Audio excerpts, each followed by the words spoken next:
everybody, and welcome to yet another episode of the Quad Damage Podcast. I'm High Functioning Medium, joined by Robert. How you doing? Unfortunately, Deadforge, well, unfortunately for us, fortunately for him, he's on vacation right now, so he can't join us, Yeah. but we are joined by the king of the sewer count, none other than Civvie11. Woo! Hello, everybody. How you doing, mate? All right. Doing good. Happy to be here. Okay, well, we're happy to have you along as well. We're trying to complete the trifecta of you, Mandalore, and G-Man, and we've had G-Man and Mandalore on. So even with your low-key, rivalry that you got going on with G-Man, so. Yes. Hopefully. Say again? Yes, I'm told there's a rivalry. Yes. Yeah, I know. You've mentioned each other maybe once in each other's video or I've something like noticed that it's actually the fan bases that are into this more so. Yeah, than I was going to people say that. themselves. Yeah, they about, create the rivalry. It's about even in my videos because I've mentioned him twice. Yeah. And one time I called him a gentleman and a scholar, and the other time I said You asked. it was about It was blood fresh smoking. supply. It was Yeah. years ago. Yes. Yeah, fresh supply. Yeah, and if you'll forgive my ability to remember this when nobody else can, it sounds weird. The crossbow in Eon Fury, the alternate fire. Oh yeah. Was this? You said what? You don't know what G-Man was smoking? I think was the phrase or something like that. Yeah. The term I used was didgeridoobies, which was a silly Australia pun that I'm not particularly proud of, but Yeah. Well, it turns out that actually it's. I'd never had any communication at length before he came on the podcast. He came on because Medium had an acquaintance with him and got him on. And like a lot of the guests, I was saying to Medium before we started, we've never had somebody that was rude or negative or anything. Every person that we've had on has been an absolute pleasure to have on. So it would appear that that's still the case.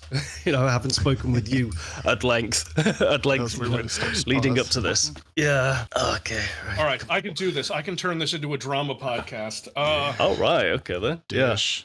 Tea. Get them Oh, hate clicks. The algorithm requires engagement, motherfuckers. Yeah. We knew he was too We'll nice. get There had to be a dark Keemstar. secret behind it all. It's after the first minute. I'm It's about to fine. say, go crazy. Yeah. I could feel you seething. Yeah. Why'd you choose Rise of the Triad for this? I don't know. I feel like I'm sort of the Rise of the Triad guy.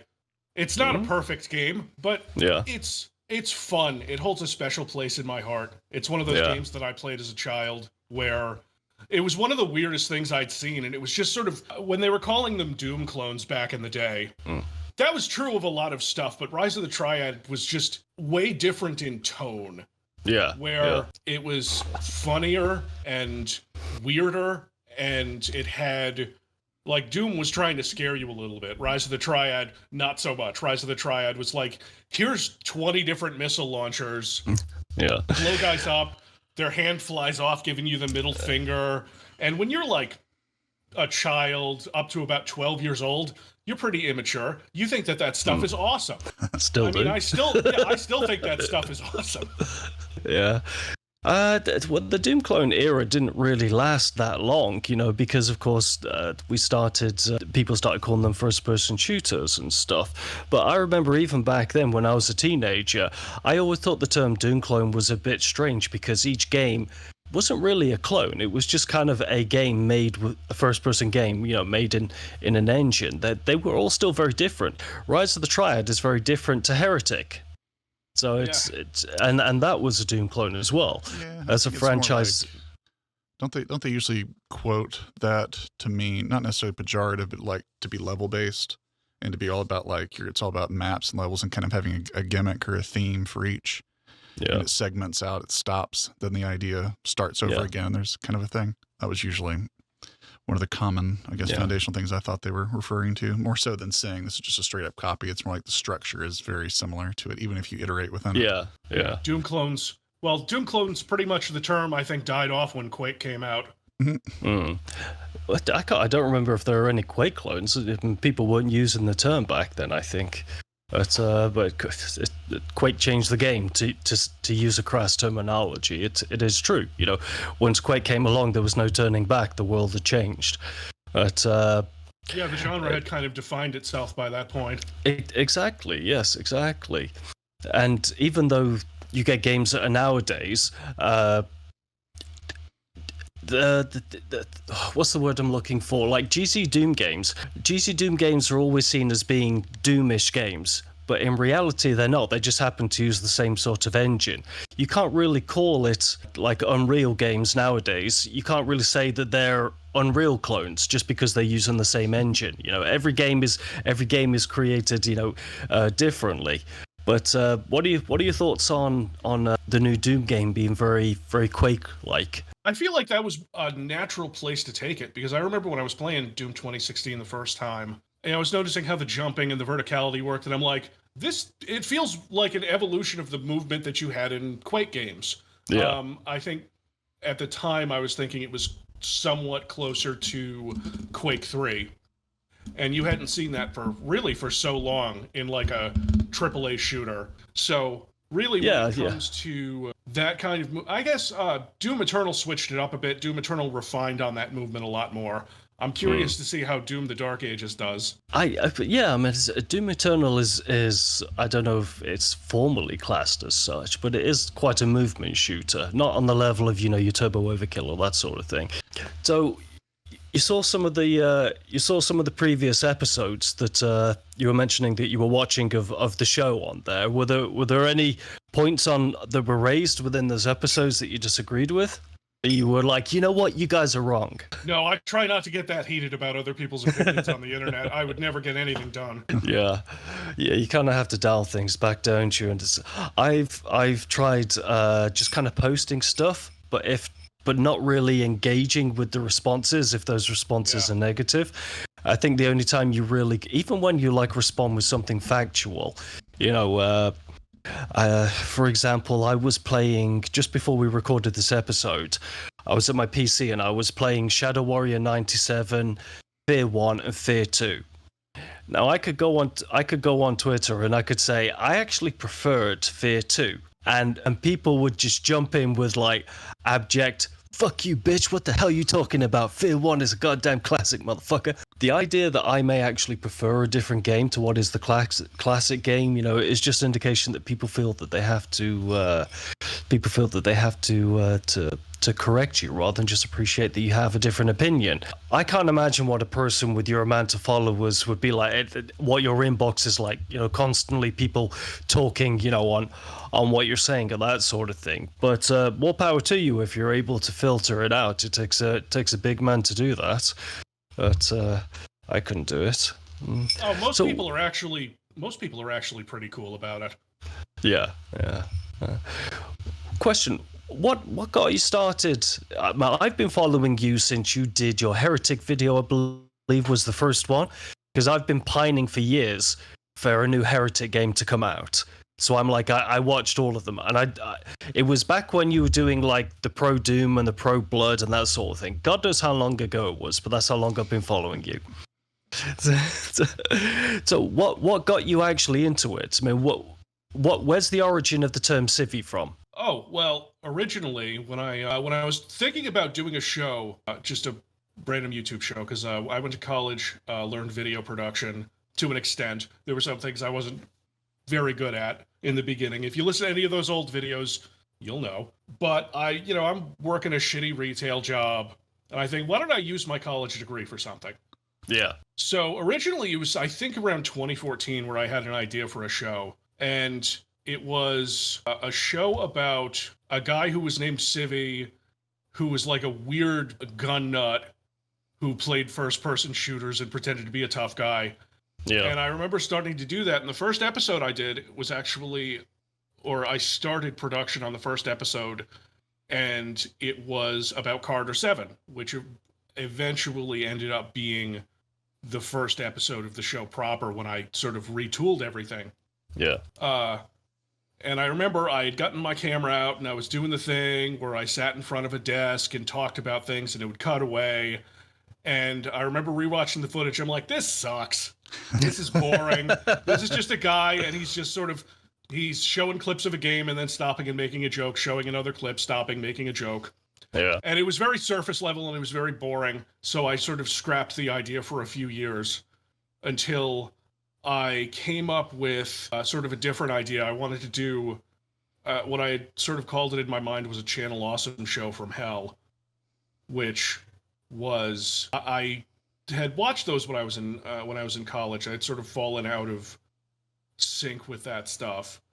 And what I ended up wanting to do was I'll just do voiceover. And my first rule was, because at the time I thought people who like got on camera and like took the video game box and like shot it with a gun, I thought that was really cringe. So the first rule was I can't have a gun. I can never have a gun. And I thought to myself, well, where can I never have a gun? And I remembered, I live in America, so I think the only place I can't have a gun is prison. Right. So that's where it comes from. I legit thought that it had something to do with the military, because civvy is a military term for a civilian.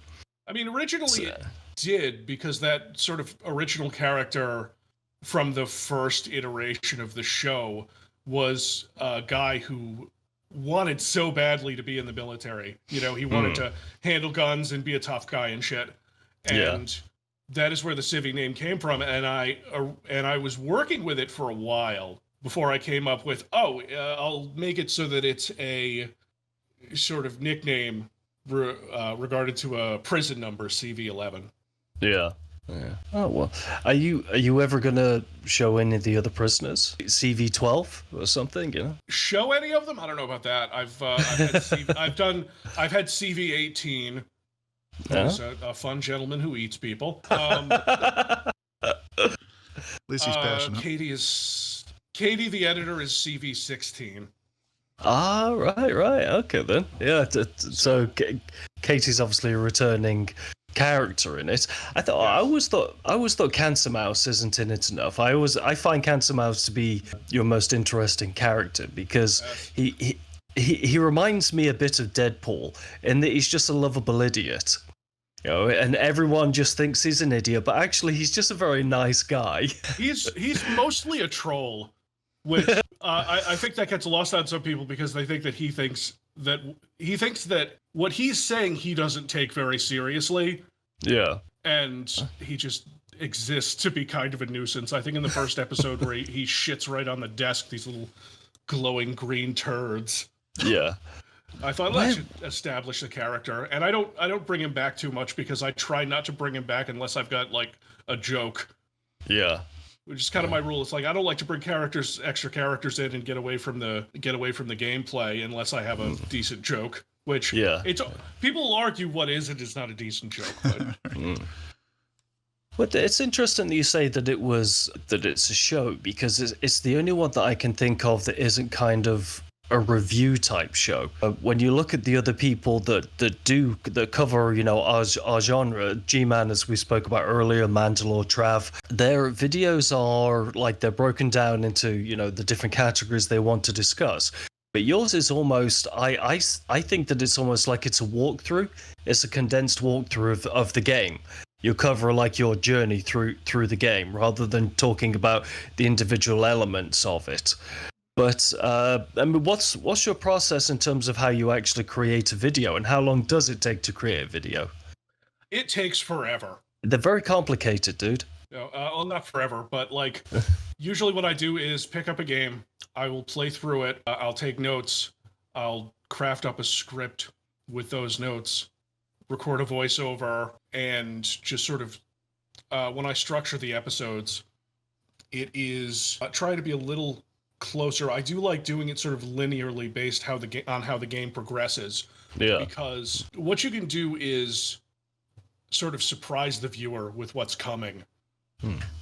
If they haven't played the game, they can be surprised, or if there's one really infamous part of the game that people have played, they're waiting for that. I think that's what is really like essential to all those React channels. You know, people who just sit and watch movies. Like people tune into those because they want to see how someone else views this thing that they've played or seen. Like I can think of like in Quake 4.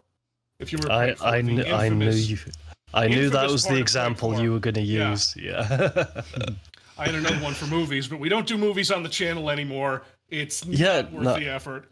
Yeah, not after the Doom shenanigans. Get this bloody copyright, man. Again, was it you I sent a screenshot to? I don't think I could at the time.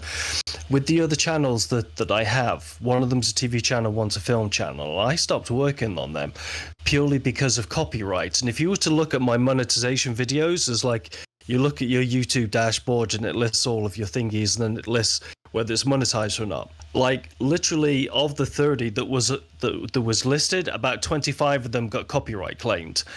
And you're just like, what are you putting in the effort for if other people are just going to sweep in and take the cash?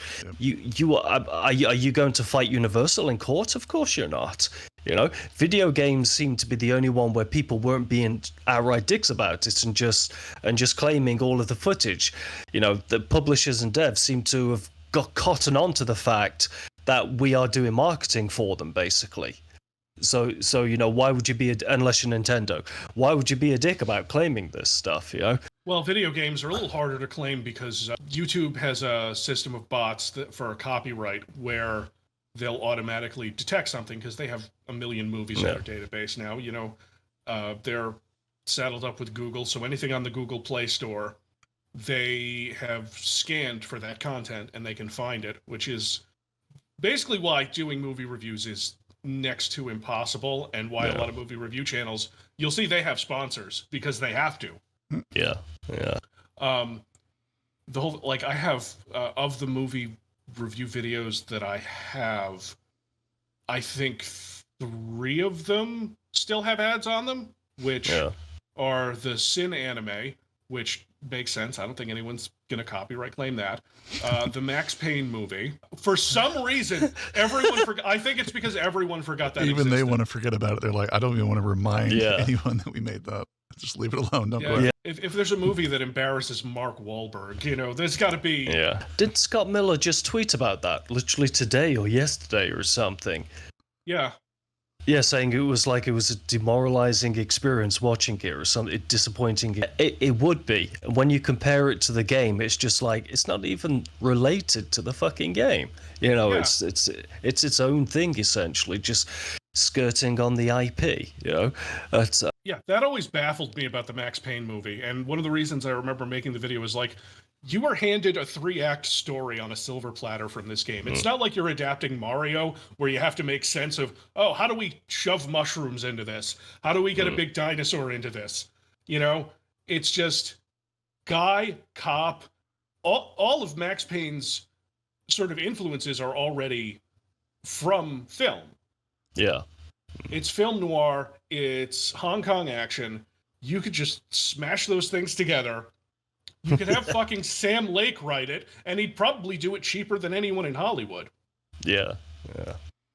But no, they had to cast Mark Wahlberg in it, make it a vehicle for him, and have Valkyrie be a drug that gives you superpowers. Yeah, the Hollywood does have a habit of absolutely fucking thing. I mean, look at what they've done with the Doom movies, just as an example. Yeah. Medium, have you seen, what's it called? Have you seen, what was the second Doom movie? The really low budget one? Annihilation, that's it. Yeah, so we had a video up on that. I don't think I've seen the movie itself. I definitely know I've seen Civvy's video on it, which is probably the reason I even know it exists. Was that the official sequel to the 2005 one?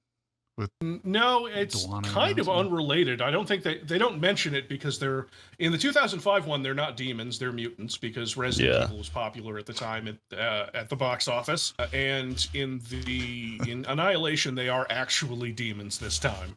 Yeah. Does anyone know what Romero and Carmack think of the Doom movies? I don't think I've ever seen a quote from them. Gum on their shoe, I'm sure. They're probably like, "What movies?" No, who cares? You should have. It's not going to be worth worrying about. Should hand John Romero a Blu-ray case of Doom Annihilation. So can you sign this just to see how he reacts? Get that same face from when he was signing the Doom 3 copy. I didn't make this. Yeah, I don't know what John Romero is. I don't want to call him John because it's like I know him personally, and. He has agreed in principle to appear on this podcast as well. I did reach out to him. He said, contact me again at the end of summer because I'm busy and let's see what we can arrange. And I do want to ask him what his opinions are on Doom 3, because he's not involved in it.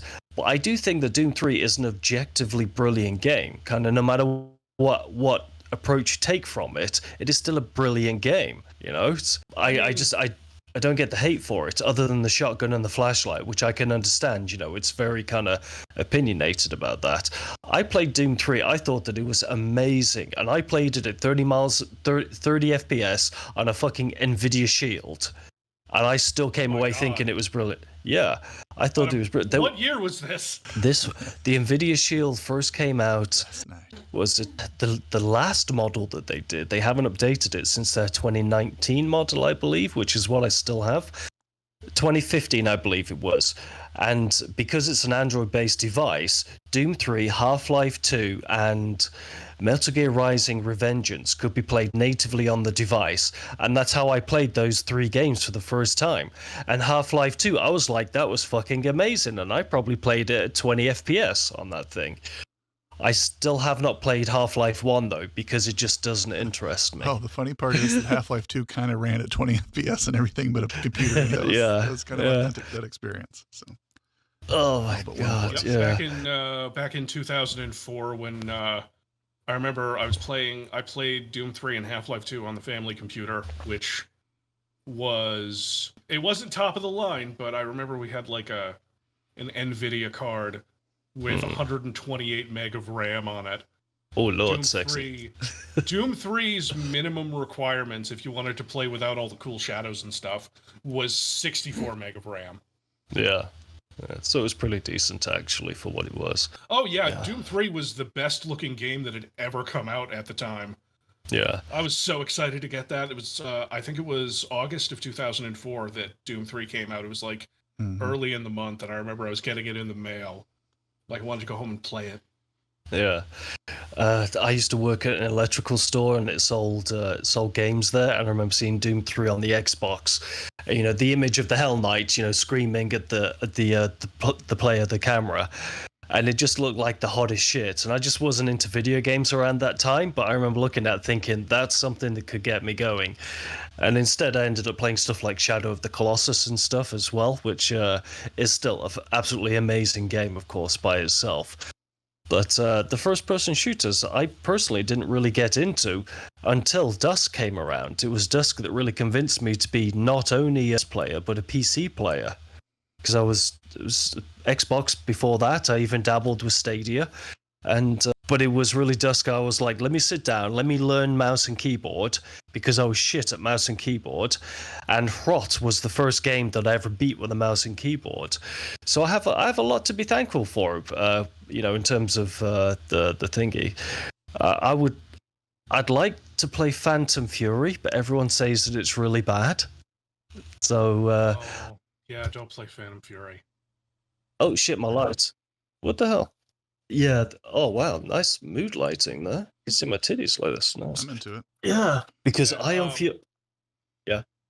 No, go ahead. I was going to say, because Ion Fury is one of my favorite games, and it's mainly because I love build engine games. So I had a lot of love going into Ion Fury, Phantom Fury, thinking that I was really going to love it. But it seems like the build engine games, when it comes to Shelley Harrison, are really the only games that you can play. Anything else with her in it isn't that great. But well, you got different dev teams working on the games. Voidpoint was responsible for the build engine games, and Slipgate made the original Bombshell game in 2016 and Phantom Fury. Which it gets a little confusing, because I think they were sort of in their marketing leaning on this being, this is connected to Ion Fury, because Ion Fury was definitely more successful than Bombshell was, because it was fun to play. I hate to be that blunt, but goddamn. I haven't played Bombshell precisely because everyone says it's not good. It's not terrible, it's just not very interesting. It's kind of, and we can get back to Rise of the Triad with this, because I think Bombshell was the first Interceptor game. Oh, right. Rise of the Triad 2013. Yeah. Is this Rise of the Triad 2013 is the one that Dave Oshry says is janky? That's putting it mildly. I tried playing it, right, and it ran at about 12 FPS, and I was like, nope. Yeah, as it does, as the game does. It is not a well optimized game. Yeah. I think I don't think it's ever run well. I sort of found out why when I was doing a video on it, because there's that part where I got the shotgun of that game, which is the Doom stick, which was actually a post-release content. They added this new weapon to the game, and I remember they had like a Twitter poll about it. What should we call this? And the choices were the Doom stick, the cluster buck. There were a couple others I don't remember. It has been like 10 years now. Yeah. If you didn't feel old already. Yeah, no, that's fine. It's fine. I did want to ask you about sewers. What? Everybody does. what's with both? This goes into the questions that some of the people have mentioned. I should say that it was Ruby Ranger, friend of the channel. Ruby, how you doing, mate? It was him that asked about the inspiration for creating the YouTube show, and you know what, where did it spring from? And Evil Troy, how you doing, Troy?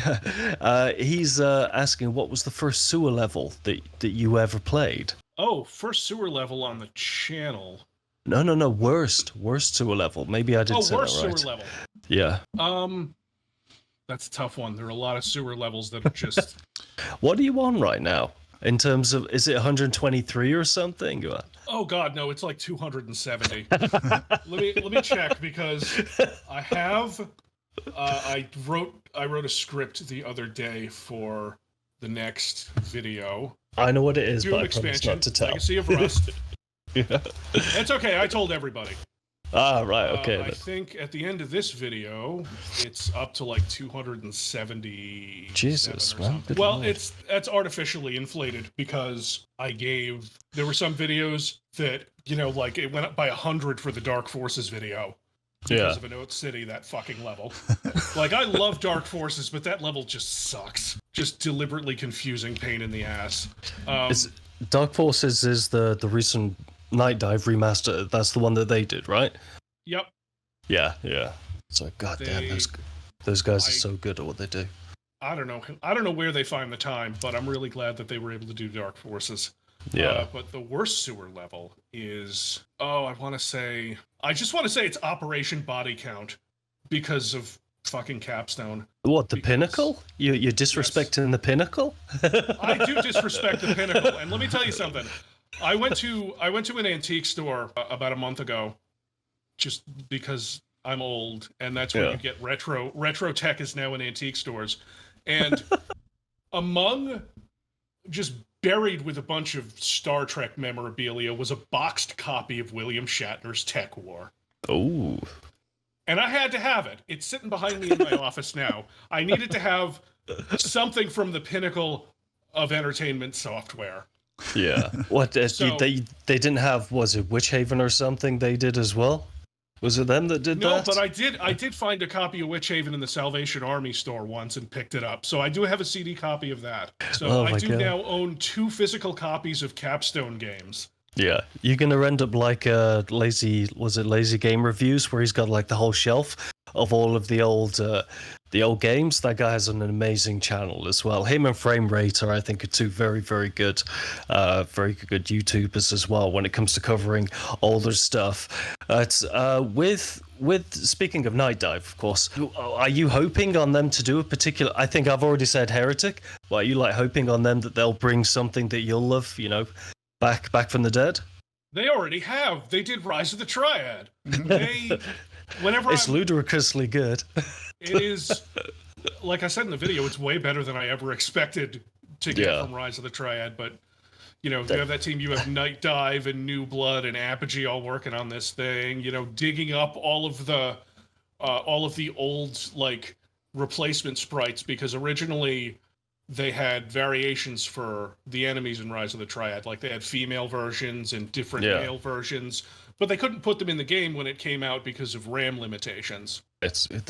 those guys, though, they don't just remaster a game. They really do go above and beyond what people expect of a remaster. It's not just the game, though. It's all the additional stuff that they put into the game and add on to the game as well. I think their passion really shows through.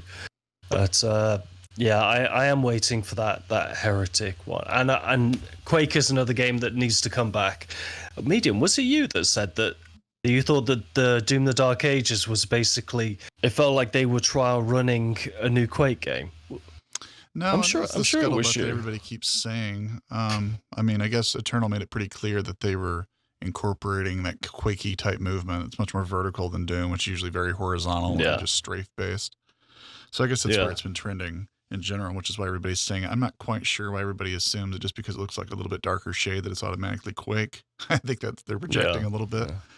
But I think it's the medieval style of it too. It does. Quake was very medieval, and it had. I'm not sure about the visuals of it because, Quake was very, very brown, as we all know. Especially when you were playing it back in the day on your software renderer at 320 by 200 on a Pentium 90.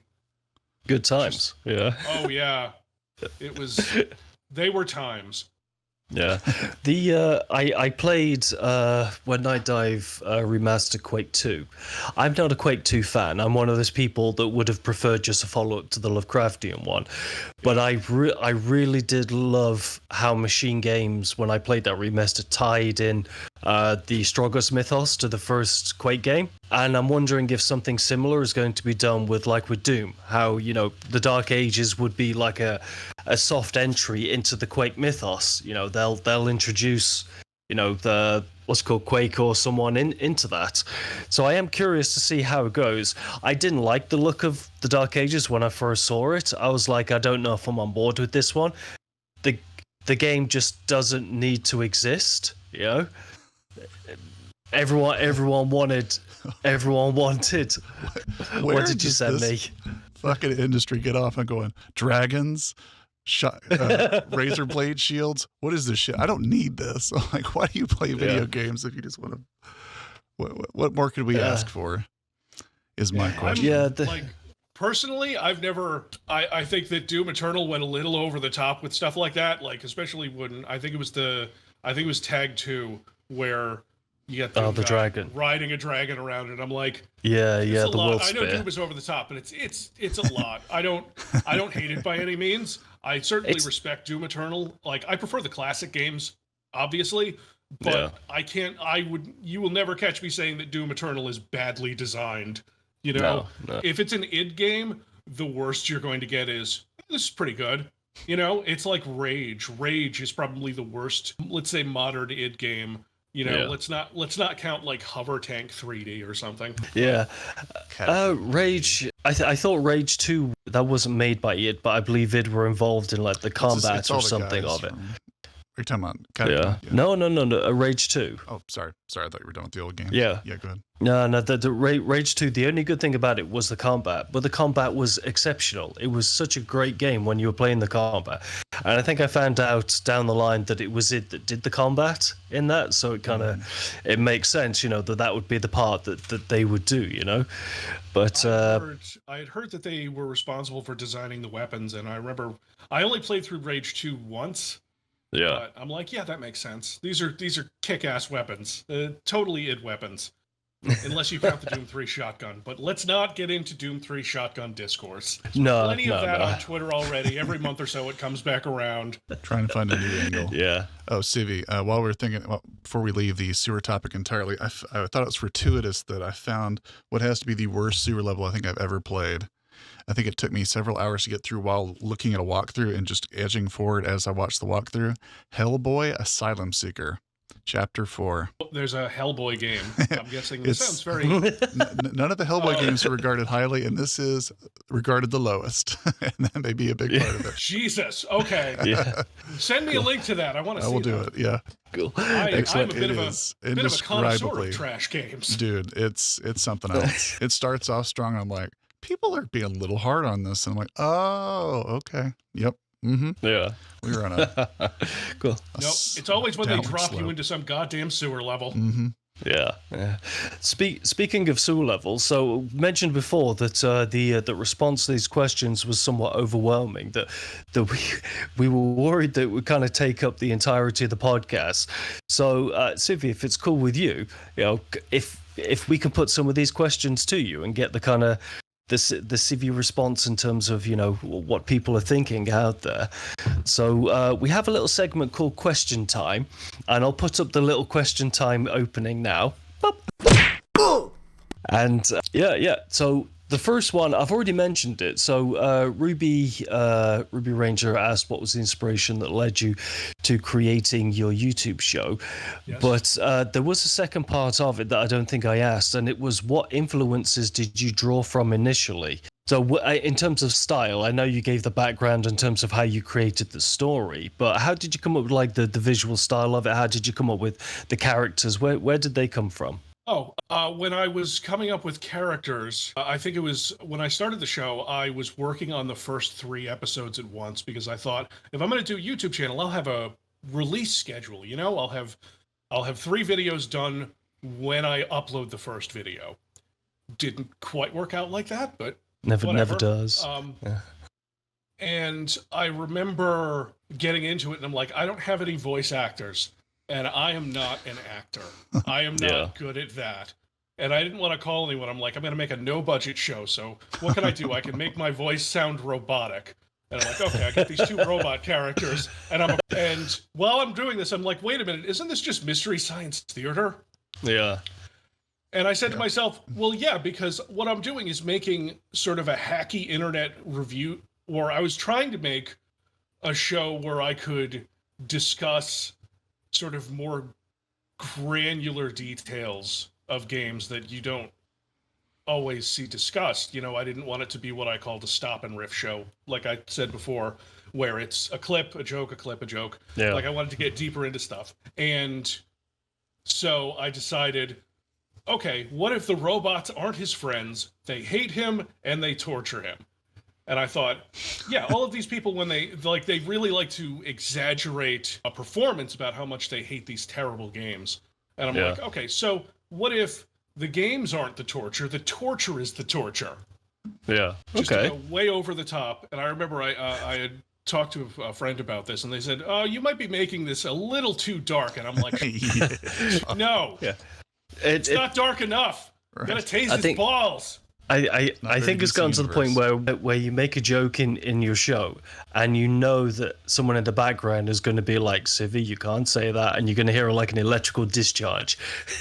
So those jokes always make me laugh because it's like your character knows that he's going to get punished for it, but he's totally down for it, so he just does it anyway.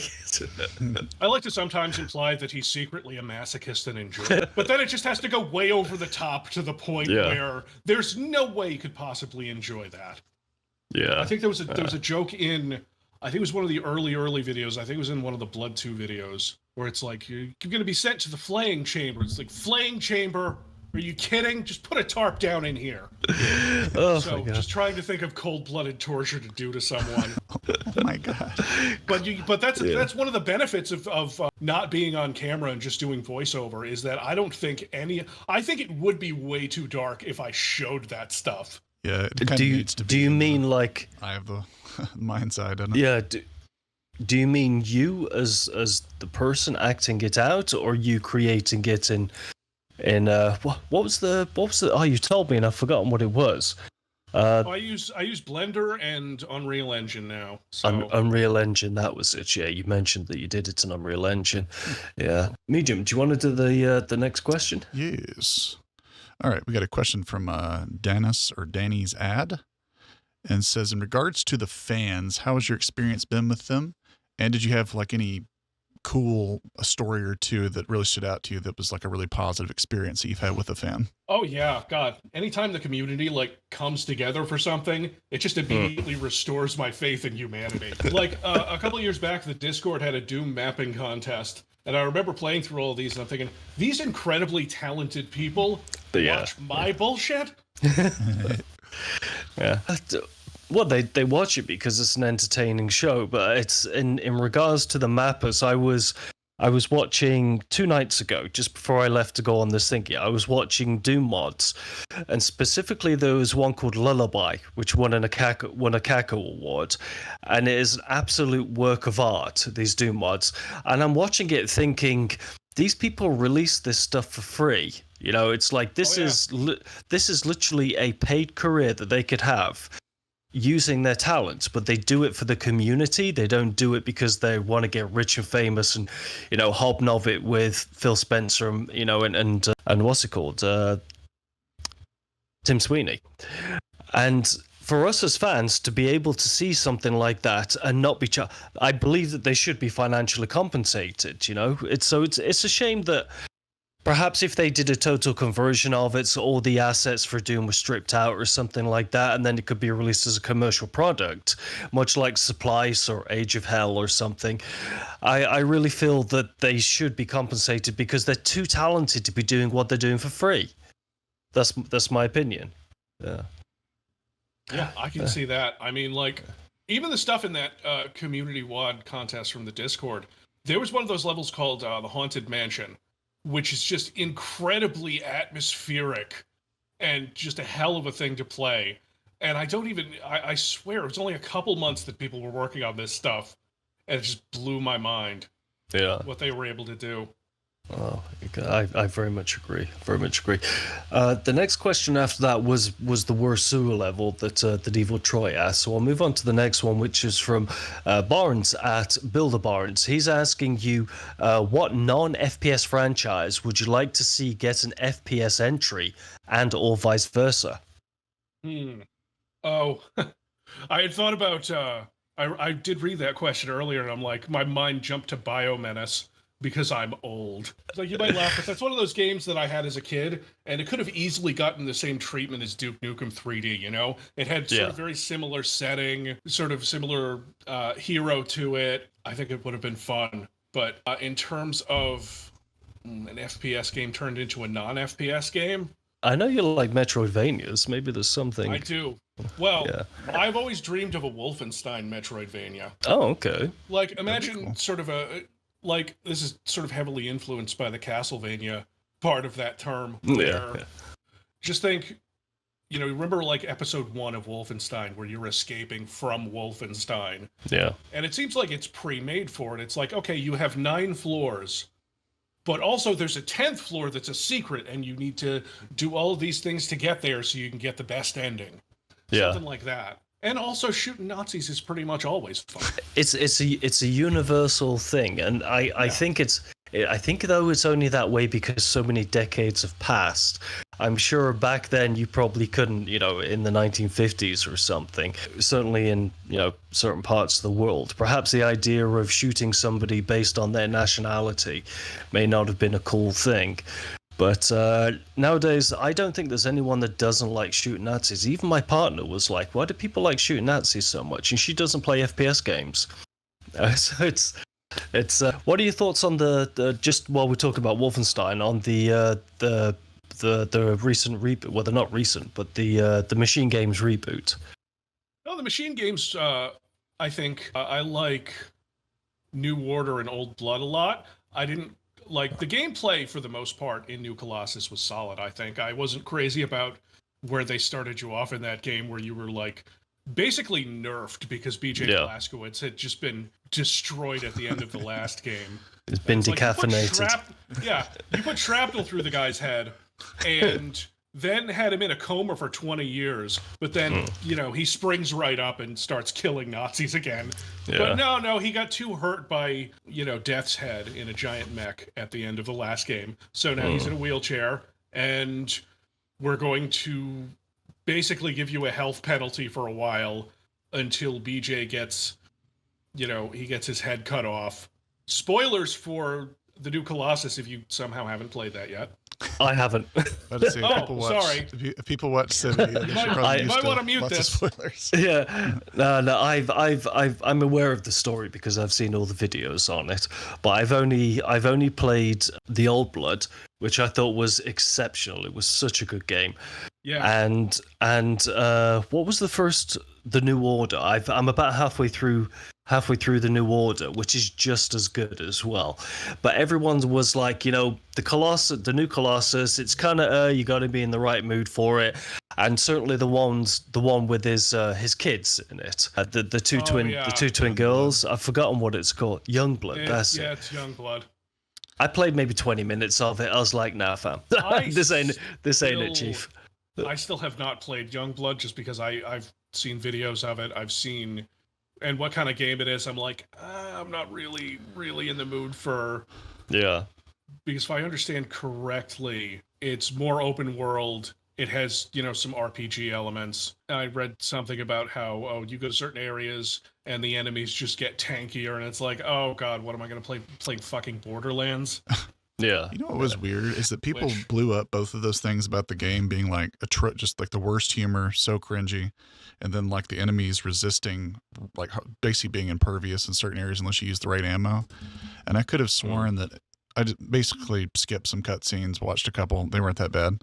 They were good, but they weren't like atrocious. And then I was surprised that I could pretty much just wear any enemy out through attrition. It was never had to worry too much about ammo. I was like, did they patch this or something? Maybe they did. If you're persistent enough, you can do it. But it's it was like I played 20 minutes of it. Really messed me up, and I don't think I ever even beat the last boss. It was just not fun, but it was just so frustrating. But yeah, it was. I don't know. It was okay. It's just a time killer. Yeah. I think that was another thing I think that kind of bothered me when I played the new Colossus, which was, if I remember correctly, the boss fight that it leads to is you're on an airship and you have to fight a couple of big robots, and then the boss of the game, which is I'm forgetting the character's name now.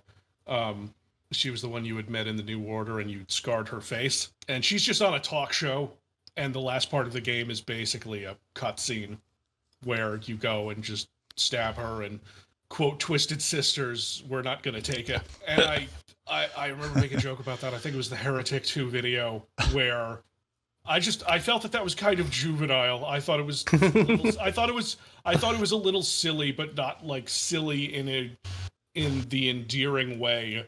The super serious BJ Blazkowicz in the new Wolfenstein games was. Maybe they're trying to emphasize the fact that they're young women, and so perhaps that they are more image. Someone like BJ, you got to think has probably got a lot of PTSD going on there. He's probably not a joke a minute sort of guy at this point in his, much like Doom Guy. You can't imagine what they've been through in their lives compared to I remember in Youngblood when they killed their first guy and they were vomiting and they were laughing as they were vomiting. I remember thinking this seemed very kind of tonally off compared to what you're used to with BJ. Who's very solemn. It makes the characters seem like sociopaths a little bit. Well, it's like that. You can't take anything seriously for long enough type of mentality. Yeah. I guess people blame on Marvel, but it was more like them trying too hard to be Tarantino when we started out with sort of a like James Mangold's Logan movie or like a Batman Begins, kind of where they're like trying to make this grand version of the character, grand reboot where you kind of take it more seriously and it feels more fleshed out, and then they kind of go, let's just get fucking crazy and just never stop.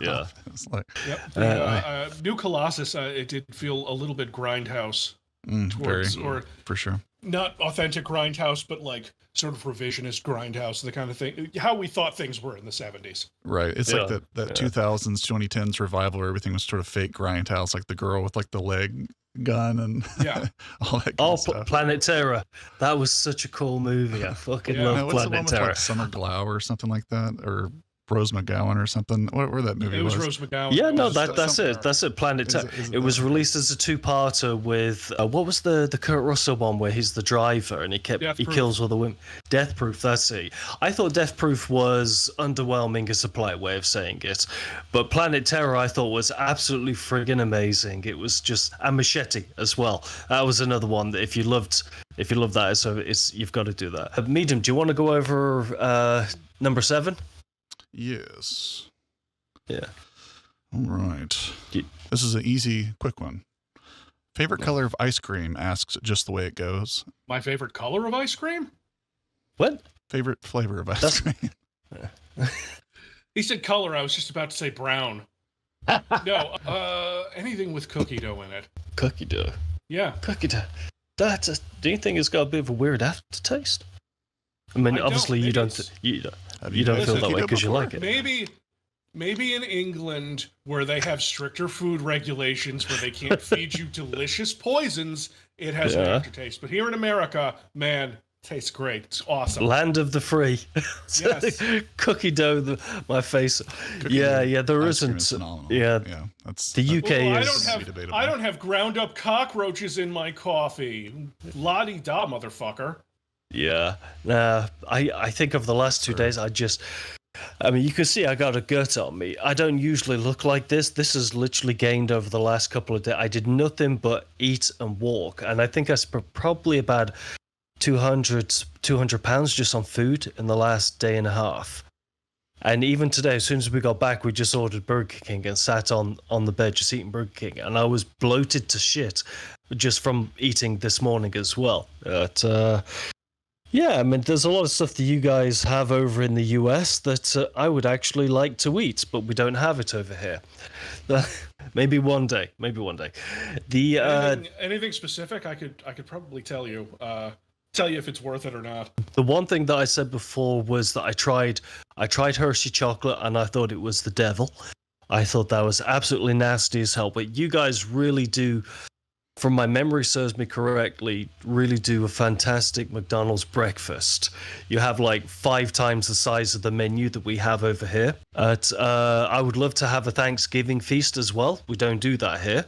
We have what's called a Sunday roast here, which is just like slices of lamb or chicken or something like that. But yeah, you guys, and I'm big into barbecue. There's a barbecue literally right there. So I'll barbecue whatever, and I'm big into that. And that was because I just watched so many barbecue channels from the US that I just suddenly felt myself getting into barbecues. Yeah. Oh no, that totally makes sense. Barbecue is awesome, but don't get the McDonald's breakfast. Don't do it. It's not worth it. Counterpoint. Not if I value my asshole. Counterpoint. It is. It's pretty decent. Like in the scheme of breakfasts, number one, their coffee's really good. I wouldn't just get anything on the menu, but generally speaking, a lot of the stuff's pretty decent. It's gotten better over the years. Do you guys have? I mean, we call it here an English breakfast, but it's back here a long time ago. It used to be a very like coal miners and stuff like that. So they would eat the biggest breakfast they could because it had to last them through the day because they couldn't come up, during the day for breakfast. And now it's like a standard thing. It's like eggs, bacon, mushrooms, tomatoes, and all that sort of stuff. Do you have that there? We call it an English breakfast. No, not that I know of. That's so specifically English. I just thought the English breakfast was like toast and beans. I don't know. Tea and beans is part of it. Basically, it's a breakfast so big that it's meant to last you throughout the day. But nowadays, people just have it as a standard breakfast, and that's why we all getting fatter over here. That sounds like an American thing to do. I figured that's what I used to get the McDonald's breakfast when I was working a shitty retail job. It's like, okay, this needs to fill me up until I can get a 15-minute break so I can go outside, pound 2 cigarettes back, and go back to work. You got 15. I used to work at Selfridges in central London. And we got a 10-minute break, but it took you about 8 minutes to walk from the top floor down to the street where you could have your cigarette and then go back up. And literally, you would rush all the way down, quickly cane your cigarette within about 30 seconds, and then rush all the way back up because these motherfuckers were strict about their timekeeping. If you turned up 15 seconds late, it was noted on your record. Selfridges is like one of the premier brands, that you can, fashion brands that you can have. And I lasted just a few months and I was like, you know what, guys, fuck off. I just grew so tired of it. Yeah. But, but I think we've all worked that retail job that's just completely destroyed our soul. And I don't know if your YouTube career, is it your full-time career? Yes. Yeah, so you get up and you feel the pressure of having to create like we all do, but I think you probably, like me, appreciate the freedom that it gives you, where you don't have to punch in at something. There's no HR. There's no, you got to be careful what you got to say to people, all that sort of bullshit that comes with like any sort of normal job. I could never go back to a normal job after being self-employed for so many years now. It just, the thought terrifies me. Yeah. Yeah, absolutely. I would hate to, as much as they tell YouTubers to get a real job, it's like, hey, I've had a real job. I ain't going back to and YouTube is a real job, unquote, just because. Oh yeah, quote unquote real job. Yeah, just because other people don't understand something, it doesn't mean that something is stupid. I'm sure if they were to get a job in YouTube, they would fully appreciate, the life that is lived, being a creator as well. But being a YouTuber is a question I wanted to ask earlier on. How come you don't do things like merchandise and affiliates and sponsorships? Well, I don't do sponsorships and affiliate stuff like that because I have a Patreon, so I don't really see the need. I try not to be greedy, and merchandise, I just have not gotten around to doing merch yet. It's still a weird feeling that people are going to be putting your face on their t-shirts, and it wouldn't really be my face, it would be sort of the animated avatar, but still it's a strange feeling. I'm a YouTuber at this point. I consider it sort of being like middle class entertainment. I consider myself around the rung on the entertainment ladder of birthday magicians. So it's like me, and then a little up there is a birthday magician, but below all those is Randy Pitchford's type of magician. He's grown his hair long, hasn't he? I don't think it's good crazy. look. He looks like he's trying to look like Penn and Teller or something. Yeah, oh my god, yeah. Knowing him, he probably has done that. So, Randy, if you're listening out there for any reason, just cut it short again. You looked a lot better then. Yeah, cool. Yeah, better. Yeah. Not good, but better. Yeah. And also fuck Randy Pitchford. Oh my god. I'm contractually obligated to say fuck Randy Pitchford during any appearance. I can't help it. Oh, I've frozen. Yeah. Believe me, if you ever get in any trouble for that, I'll pay any associated legal fees for you. I have fun with that too. I made a Colonial Marines thing the other day, and I just had so much fun editing the intro of like all of the different interviews that had completely different opinions expressed in them. Those were great. That's so good. When I was making my Aliens Colonial Marines vid, I was going through those interviews, and it was fun to go through the pre-release interviews where they'd say, "Oh yeah, this is so cool. We're Aliens fans," and then going to the post-release interviews, like the one with Randy and I forget the interviewer's name. I think it was for IGN, but I'm not sure. It was Ryan McCaffrey. Sit-down interview. Ryan McCaffrey. Yeah. And that was where the infamous 7.5 came from. It's like, the apology tour they did afterwards. So the next question is, I don't know if I'm pronouncing this right. Kayor at Kazor. If someone was going to make a brand new boom shoot in the build engine, what theme do you think you would want to see? Something like Western, medieval, etc. He thinks, or she thinks, this would be so cool. Well, that's a good question. There's a lot of well-tread ground on the build engine in terms of like urban environments and stuff. I think a Western would be interesting. It would probably play a little like Outlaws. I wanted to say, you don't really see a medieval themed build engine game, but then I remembered Witch Haven. It's janky, but I think perhaps the question is aimed at something a little more modernized, like an Ion Fury. Because when you look at the different I'm a big build engine fan myself, so I was quite interested to see your take on this. But each one does have, of course, its own theme. But I think when we think build engine, we're kind of not remembering build engine as it actually was at the time, but we're remembering like Knife Dive's remaster or Ion Fury, the modernized versions of it. And I would like to see a Western, Ashes in GZ Doom is incredible, and it's a Western. It's a futuristic Western. So like a build engine version of that. And I said on the previous podcast before as well that, or was it? No, I said it to the Sulaco dev, that the game looks GZ Doom, but it plays more build engine because of the interactions you have and that sort of thing. So Sulaco to me feels almost like it's a modern build engine game because it's GZ Doom, but so much more than GZ Doom. The environmental interactions specifically in Sulaco is very build engine, and it's great to see. I really miss that kind of thing in shooters where it's not an immersive sim, but you can still fuck around with whatever. Yeah, yeah. Everything is explodable in that, and it reminded me of Shadow Warrior 2013. Like literally everything you shoot fucking blows up and strips your health away, and you're like, can I shoot near this car, or is this car gonna kill me? That was I remember the first time I played Shadow Warrior 2013, and I wasn't getting the greatest frame rate, but that was probably due to the fact that I was playing on, I guess it could be considered a potato laptop that I had at the time. But yeah, Shadow Warrior 2013 did have a lot of that feeling to it. It's weird, all the Shadow Warrior reboot games are completely different from each other. Yeah. The first one is more or less a Painkiller style, which makes sense given the devs.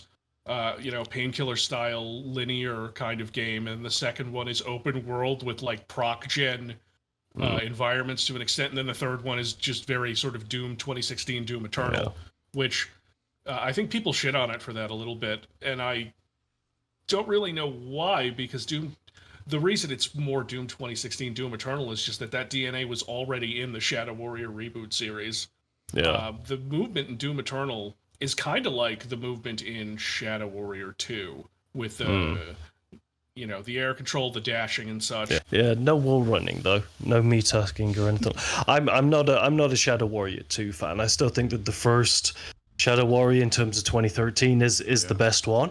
And I'm still trying to force my way to play Shadow Warrior 3 because it looks the most entertaining, but for some reason I'm just, it's not grabbing me enough to have extended play sessions in it. I keep going back to Shadow Warrior, was it 1997 or 1998?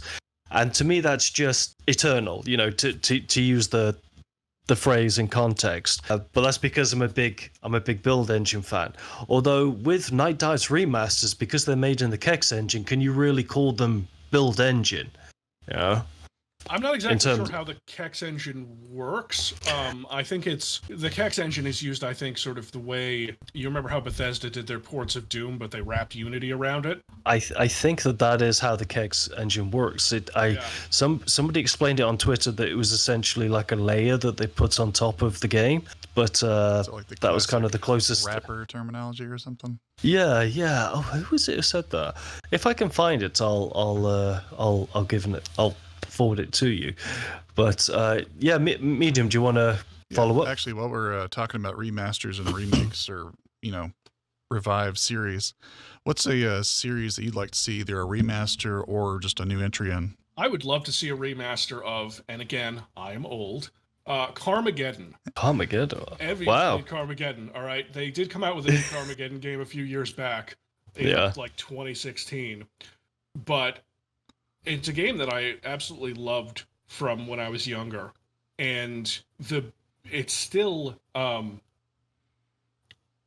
the problem is that the first and second game run on some ancient engine, and you can run them under Windows, but it's just kind of gross and low resolution, and the second game always crashed a lot because that's just how it was. But I always had a lot of fun with those games, and the best way to play Carmageddon right now is an Android port, which is kind of sad. There's a couple of projects, at least one of them I remember, called Death Race, where they're trying to reverse engineer Carmageddon to work on modern systems. But that's always one of the videos I've always wanted to make, was I wanted to do a Carmageddon series retrospective. Talk about the first and second one and how cool they were, and talk about the second one because when I was a kid, the second game was my first introduction to Iron Maiden, because Iron Maiden had songs on the soundtrack for Carmageddon 2. Yeah. And it was in the Blaze Bayley era. So it was in the Blaze Bayley era, but I think they only had one Blaze Bayley era song in there, and the other ones were like classic Iron Maiden hits that everybody liked. Yeah, they liked it until the lawsuit, Yeah, and then I bet the reason. And then everyone was like, "Fuck Iron Maiden." Yes, yeah. I always thought that Iron Maiden, the name Iron Maiden ION, the original name, was better than Iron Fury. Because Iron Maiden just sounds like it'll fuck you up. It just sounds like a kick-ass time, It's kind of like different song titles, right? Or everything's sort of like intentionally winking. Yes, But the things it's modeled after. But the stupid thing is that how can you have a lawsuit on another IP and say people will get confused when your literal name is something of a torture device that has existed for hundreds of years? It's not like, everyone suddenly was like, oh, look at this band, Iron Maiden. Maybe we'll get them confused with the old torture device. The whole thing just seems so friggin' ridiculous. But speaking of Android, another question we have from Hashi at Discord is, with a game like Diablo 1 having been source ported to be playable in a browser, what are some other games you'd like to see made super accessible, even if it is on Android? Oh, let's go back, say Carmageddon again. Yeah. It's hard to say. Any number of these DOS games, right, that currently have to run through DOSBox, I would love. Like, they just did that Evercade release for Duke Nukem 1 and 2 and 3D and a couple of the console ones, and they had this whole remaster of Duke Nukem 1 and 2, and I'd love to see those, but they're on the Evercade. And I remember I posted a tweet about this and said, oh yeah, they're remastering these games on the Evercade, and the first comment obviously is, what the fuck is an Evercade? Yeah. Well, maybe it will gain enough. But if Twisted Metal can get a TV show, and that's an IP that no one has really heard of for the last 20 years, there's nothing to say that Carmageddon can't come back. Twisted have Metal, you played? Twisted Metal walked, so Carmageddon could run. They were out about the same time. I think the first Carmageddon game. I was just 97. meant the TV show. It's Carmageddon's Oh, the TV time. show. Yeah. It's gotten its time. I don't think. I'm not sure it's. I'm not sure it's ever going to be Carmageddon's time. Most of Carmageddon's jokes are fucking terrible puns. There's a racer in Carmageddon 2 whose name is Jenny Talia. So that should give you an idea of the level of humor we're dealing with. But the car destruction was really cool. The voice of Cortana, Jenny Talia. Yeah. Have you, speaking of DOSBox, have you played any of DOSman games? I have not. We covered Reverend a while ago, and the Reverend dev is going to be on here as well. Their phrasing is bite-sized boom shoots, where it's basically the games look like they're made in DOSBox, and they last like an hour long. But of the two games that I've played of theirs, Flash of the Blade X and Reverend, they look like the sort of thing that you would like. So have a look into that. They are a very new publisher. Sam Marshall, who works on was it Reload magazine, is I believe the head of that publisher, and basically he's going into game publishing himself. So if you've got time, an hour to spare, then definitely check out some DOSman games because they are totally worth it if you like that sort of old DOS type sort of games in there. Oh yeah. Absolutely. Yeah, don't forget the first one that nobody talks about. It's that Concrete Visions game you actually made first, I think. So you ever add that one to the rotation there? Condemned with guns or something. Probably the best way to. I haven't played that one, but that's because Sam never sent me a key for it because we met long after it got released. Yeah. Guess we got one more question. It's probably a good one. One more question, yes. From a little guy you might know from a guy called Trav, who asks, "Why are you, Travis? Why am I?" Yes, that sounds like a question from Trav guy, Mr. Travis guy over here. That motherfucker. He has the sexiest mane since John Romero. Okay, listen. I think that's maybe not giving John Romero's hair enough credit. It is majestic. Look at that. I grew a third testicle just looking at a picture of it. Jeez, man. I know. I keep my girlfriend away from John Romero photos just so she won't get pregnant, honestly. And because I just don't want to be compared to that. Yeah. God, once she knows John Romero exists, she's going to be on a plane to Galway. I'll never see her again. I know it's not that far away from me, and like if Mandalore Gaming was in London, 40 minutes away from me, and I was like, should I go say hi? But I don't know what John's reasoning was for going to Ireland. Obviously, he felt that the life, would be better for him either personally or professionally. But we did, as I mentioned, put the invite out for him to be on. I would literally physically go in person and sit down next to him with a microphone if he was so busy that he couldn't do it. I would literally do that. I'd film it on my phone, Good little, conference. But table to phone us in. And I'll take my copy of Rage or something, Tim. Can you sign it? With Trav, though, I do want to shout out that I know he's very close to hitting that 100,000 subscriber mark. He's at 99.2. Yes. So I did want to say to anyone watching this, I mean, if obviously you're a fan of the type of content that he does, otherwise you wouldn't be watching this podcast, but and you're probably already following him. But, if we could maybe signal boost, if anyone watching this can maybe share a tweet or something like that, and we can get Trav over that 100,000 mark, that would be fantastic, because he is a friend of the channel. He is a multiple time guest at this point, and it would be great to see him, to hit that thingy. Did they give you a plaque or something like that when you hit 100,000? They do. They give you a plaque for 100,000. So everyone go subscribe to Trav Guy. Yeah. Or go to hell. Or go subscribe to Trav Guy and then go to hell. I don't care which, as long as the numbers go up. Excellent. And hopefully he'll get it. Cool. So half the times you see our intros, we've actually recorded it at the end of the podcast, and it's just been inserted into the beginning because we just get into the flow of the conversation that you kind of forget to do your intro. How could you do such a thing? It's so dishonest. It's the magic of editing, baby. These things are edited?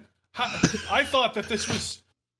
I'm sorry. I revoke the illusion shattered. my acceptance to your invitation, sir. One word of this gets out, buddy. You're canceled. That's it. One word. Yeah, I'm keeping this in the podcast so people know the secrets now. Thank you, everyone, for joining us for this episode of the Quad Damage podcast, this time with our very special guest, Civvie11. So, Civvie, thank you very much for joining us. It was a pleasure. It's been an absolute pleasure from us as well, and hopefully, you can, you'll come back another point in the future, when you're free. And what I'm hoping is that you can also join us for one of the roundtables with some of the other people, as I mentioned earlier on. I'm just putting that out there. Yeah, so absolutely.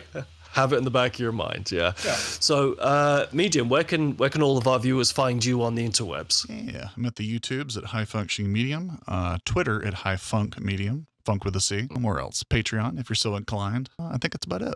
Cool.